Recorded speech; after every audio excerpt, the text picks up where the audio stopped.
In Memphis, Tennessee, someone is killing prostitutes. Police make an arrest, but a psychic tells a homicide cop he's got it wrong. I knew that he had arrested the wrong man.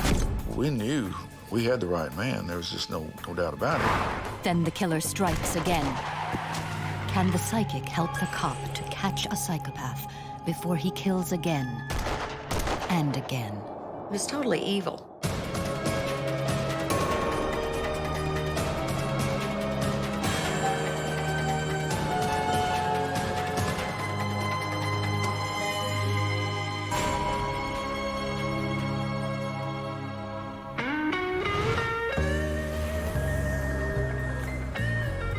Perched on the banks of the Mississippi and home to the blues and rock and roll, where Elvis lived and died. Memphis, Tennessee is one of the most famous cities in America. Memphis is like the capital of the Mid-South. It's completely different from the rest of the state. We have the river, we have the blues. But Memphis is also one of the most dangerous cities in America. It's a city with a long tradition of crime and violence. Memphis was always known as a fairly violent river town. In fact, during one period of time in the 20s, Memphis was one of the most violent cities in the United States. Anywhere from homicides to assaults to prostitution, to work in the street. There was a lot of drugs. There are parts of South Memphis that you don't want to go. August 15th, 1988. 25-year-old Sharon Denise Moore is working the street in the notorious South Memphis red light district. But her last trick turns deadly. She is shot at point-blank range with a .32 caliber handgun. It's the 95th murder in Memphis that year. It doesn't take homicide detectives long to line up a prime suspect. Two witnesses finger a man named Larry Ward. They had canvassed the area and sent some people back out to where he had been and actually had statements from two witnesses who basically tied him to the victim prior to her death. And he left with her and came back by himself and had a pistol. Cops soon track Ward down and corner him close to the scene of the crime. After a brief chase, he is quickly arrested. They felt that they had a pretty good case on him, and that's the reason he was charged. The very next day, however, the routine homicide takes a bizarre twist. Carol Pate, a psychic visiting Memphis on vacation, has an unexpected and disturbing vision about the murder, even though that murder has not been made public. I got a vision, intuitive knowledge, if you will, that there was a serial murderer on the loose in Memphis. Hi, I'm looking for Captain. She immediately calls Captain Ken East of the homicide squad. A lot of police departments really don't like to get involved with psychics, but I've always been open-minded. I told him that I had this vision of this serial murderer and that he was stalking and pursuing prostitutes and shooting them. And I told him I had references with other police departments, and if he felt that what I was giving him was important, I'd like to meet with him. There's no reason not to respond to her as long as she seemed like she was on the up and up. Carol Pate uses a technique known as psychometry to connect with her paranormal subjects. An actual photograph of a crime scene contains a signature frequency of both the victim and the murderer. When she touches it, she says she can tune in like a radio to receive information. I can then go into the past, present, future. He showed me some photographs, crime scene photographs, and I began to get some information. Number one was I knew that he had arrested the wrong man. The wrong man. Is it possible Larry Ward is not the killer? Or has the psychic made a mistake? The witnesses had said that he was in there bragging about shooting the girl. So we knew we had the right man. There was just no doubt about it. It didn't really make a lot of sense to him, nothing to back up the information that I had. And I told her I appreciated it, and if we had anything come up, I'd call her. I felt like I would hear from him again. Ken East ignores the psychic's strange visions.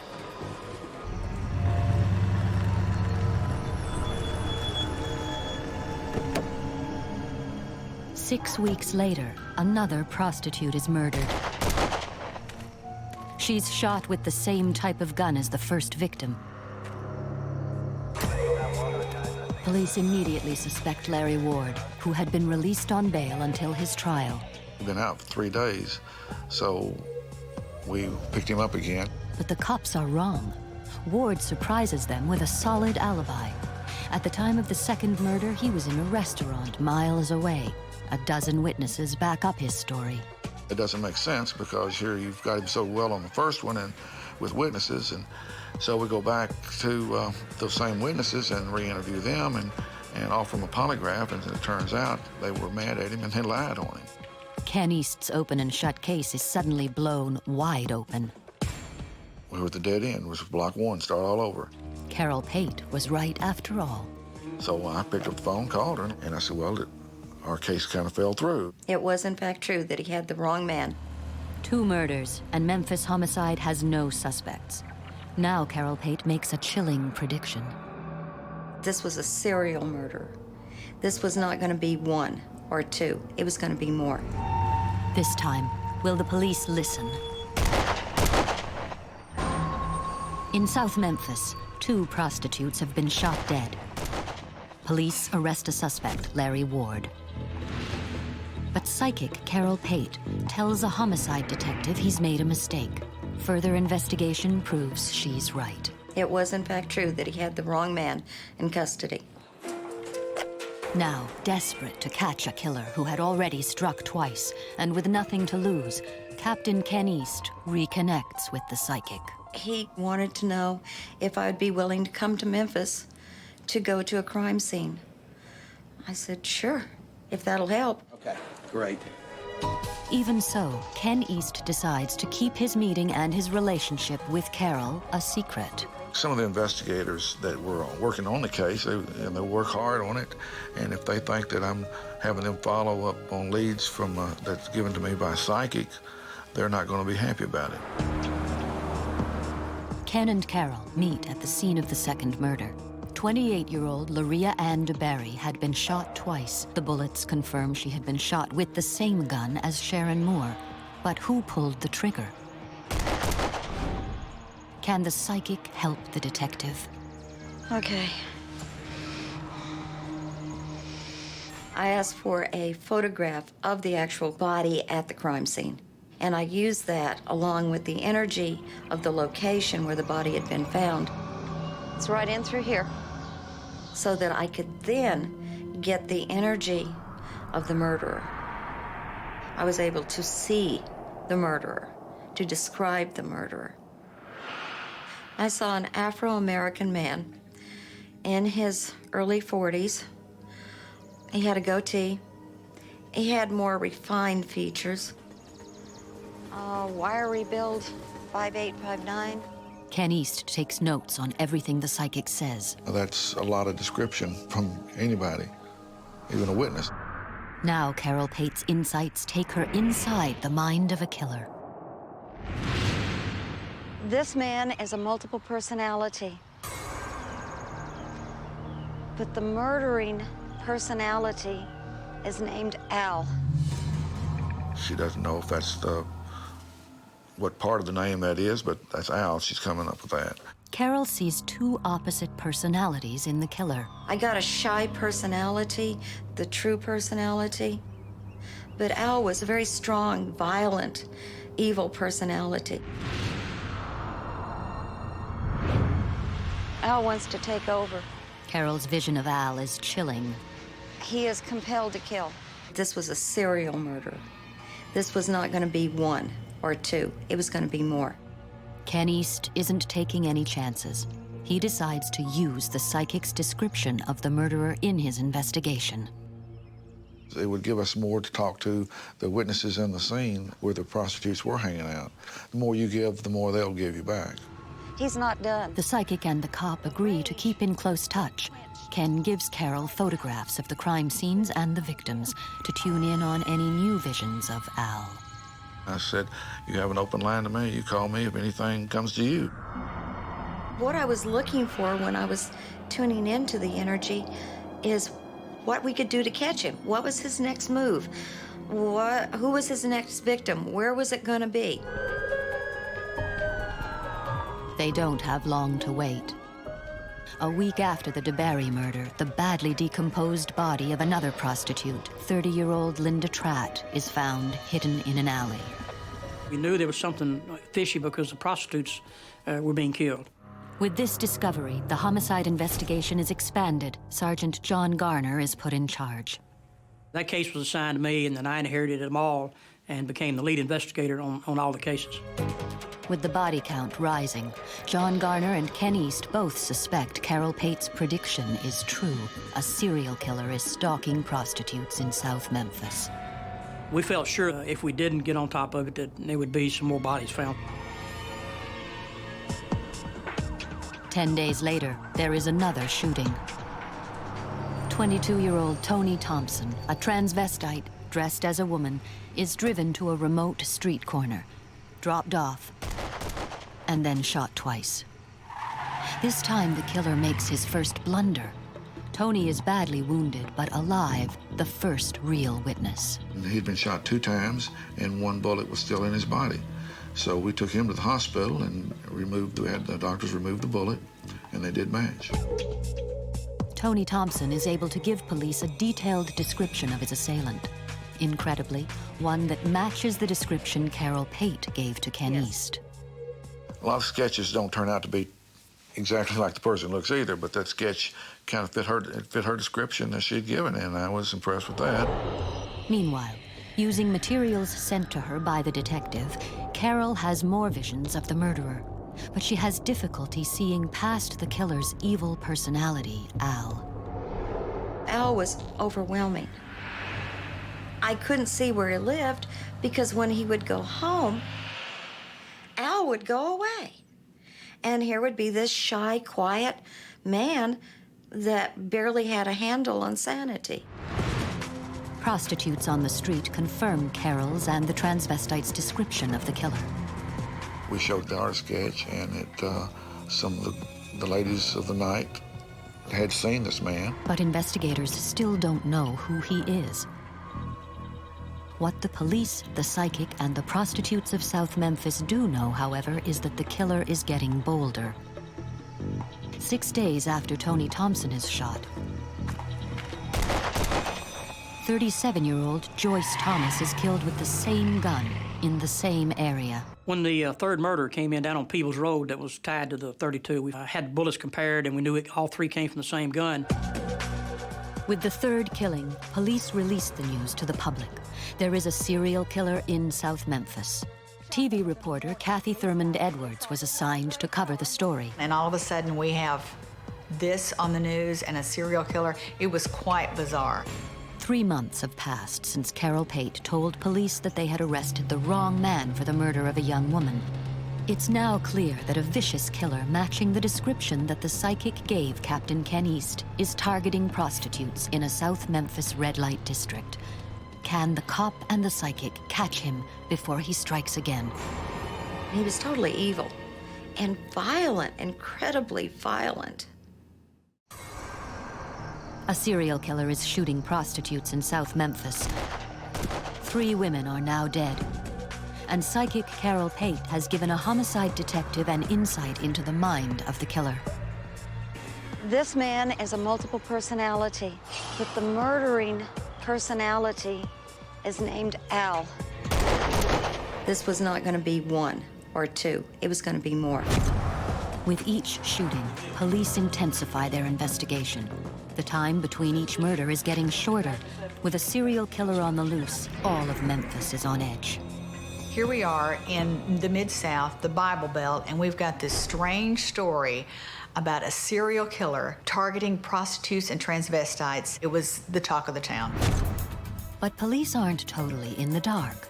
Carol's description is confirmed by the only eyewitness, a transvestite who survived a shooting. He also gives police another lead, a vague description of the killer's small gray car. This also fits with what detectives have been hearing on the street. Anybody talking to prostitutes on the street, have you had any trouble? And yeah, I had trouble with a male black, and he was driving a gray car. And So we knew we'd kind of narrowed down to the small gray car point. Back at her home, Carol has another psychic vision. Hi, this is Carol Pate. The psychic calls Captain Ken East with new information. She feels that the killer is about to murder again, but there is a twist. I saw into the future that his next victim was going to be at a stone church in that area where the other murders had occurred. I didn't think we could stop the murder, but I knew that he could be captured because of the stone church. We have several that fit that description, and they were downtown area. We passed this information on to the Uniform Patrol and Vice Squad and told them to be on the lookout. Armed with the information, police step up patrols in the area. But despite that increased presence, the very next night the killer strikes again. He shoots another transvestite, 30-year-old Mark Eric Lewis, near the Claiborne Temple, the oldest and biggest stone church in Memphis, just as the psychic had predicted. But again, he only wounds his victim, and Lewis is able to run for his life and call for help. The next day, Lewis relives his ordeal to reporter Kathy Thurmond Edwards.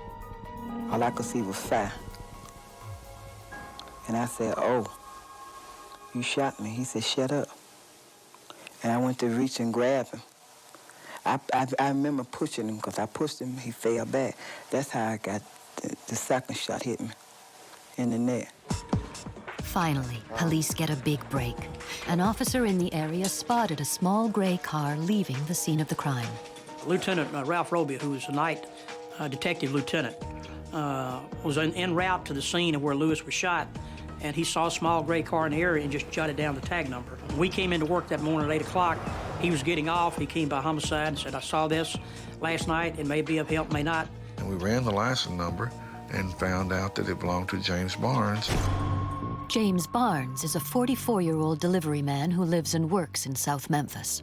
And so we go to their house and talk to his wife, Diane, and she said that her husband's been driving the car and been going out at night and that kind of thing. And so we still didn't have as much evidence as we really liked, so we decided to set up a surveillance on him. The theory was that if he leaves the house, goes to a prostitute area to pick a prostitute up, take him down in hopes of finding a weapon. If you don't have the weapon, at least we can talk to him and maybe get him to confess to it, basically.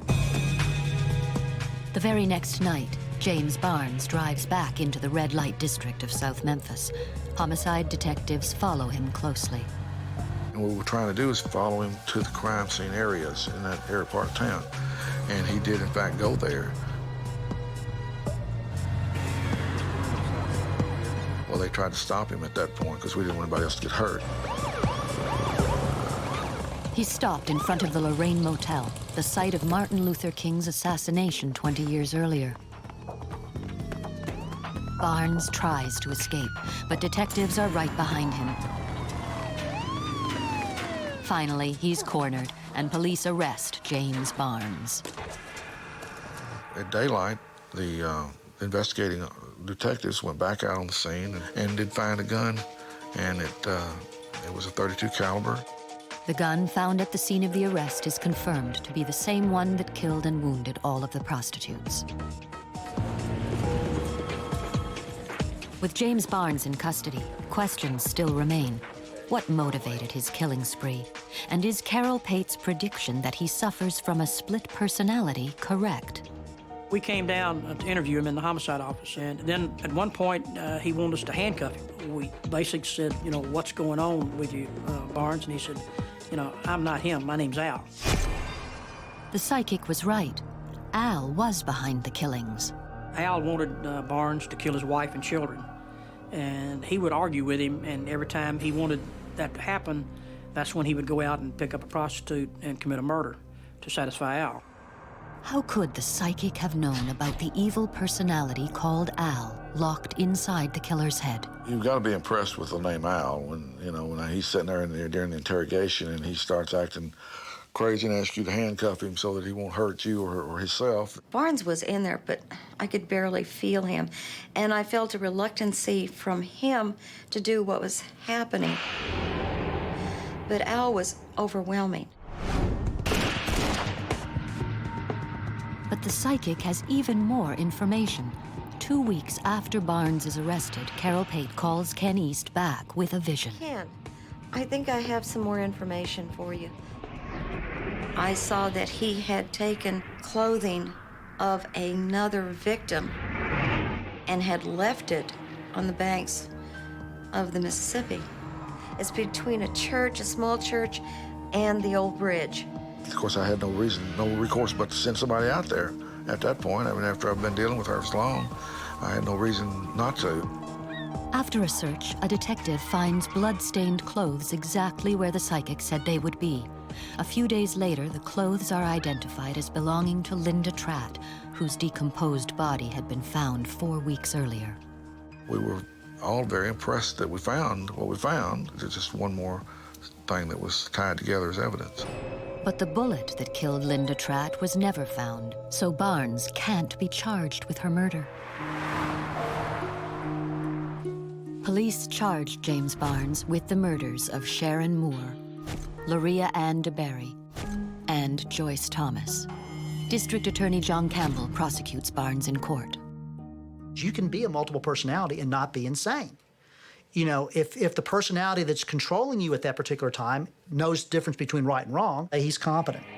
Barnes eventually pleads guilty to all 3 murders. Today, he is being held in a prison hospital where he will remain for the rest of his life.